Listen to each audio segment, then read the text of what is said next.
Hello everyone, Jeffery Krueger here. Welcome to video 9 of my series of videos of faceting this gem with me. And right now I'm at the point where you can see that I've transferred to another stem.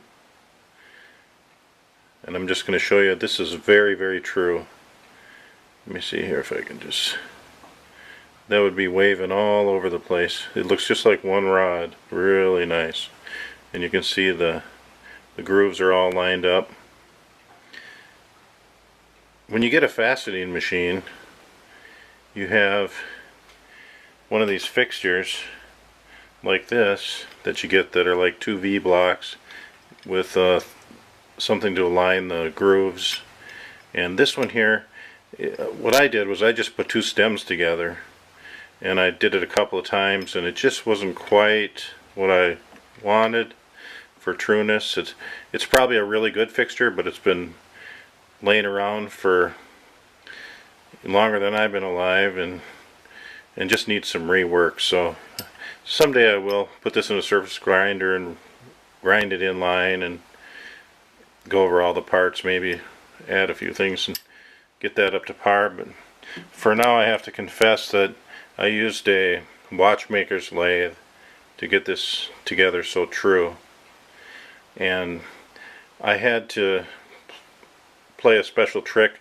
The alcohol lamp isn't really hot enough. I have to do things kind of quick. I have to kind of warm up the gem and get that dop wax flowing just right. And I use a propane torch instead of the alcohol lamp. You can see there's a little gob of wax here from gravity, and but this is well dopped and it's against that finished surface. So what we want to do is we want to put this back in the machine with this finished surface. And like I told you before, when I put the other stem in, what I want to do is this is really important, there's a groove there with a set screw. And I tightened this set screw, and I did it in a clockwise fashion. I'll show you here. Okay, one thing to remember is put the right end in. If you fasten enough gemstones, you'll probably take the wrong stem off and have the wrong one in the machine, and there you sit. But anyways, I'm going to very carefully.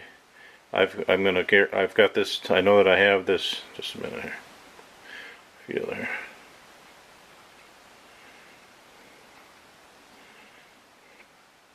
Line up this.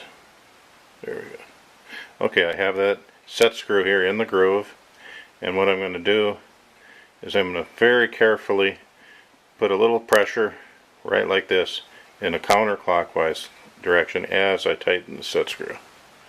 So I mean, it's just pressure, and I'm tightening. I got the set screw tight. Now what I want to do is I want to tighten up this collet right here with this big wrench, but you want to do that with, you have the gear in the freewheeling position, and you can put your hand right on the gear. Don't ever use the index divider stop to tighten this collet.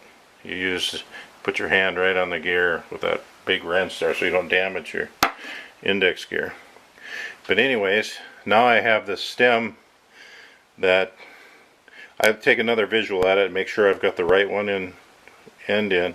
So right now I have this end in, and this is the finished end, the crown side, and this is the side I'm going to cut the pavilion.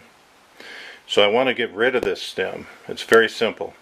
I will just clamp onto this with the pliers where my fingers are, and I'll take a torch and I'll just heat this, and the heat will transfer just to the wax, and I will yank it off. At that moment it'll come right off, and then leave it alone and everything will be fine, and I will fasten the other end of that stone. So when I have this stone finished, how we get the stone off of this stem is very simple. I put it in the freezer for 15 minutes, and then I'll be able to pop it off with my hands. And that's the very first time I get to see the beauty of the gem.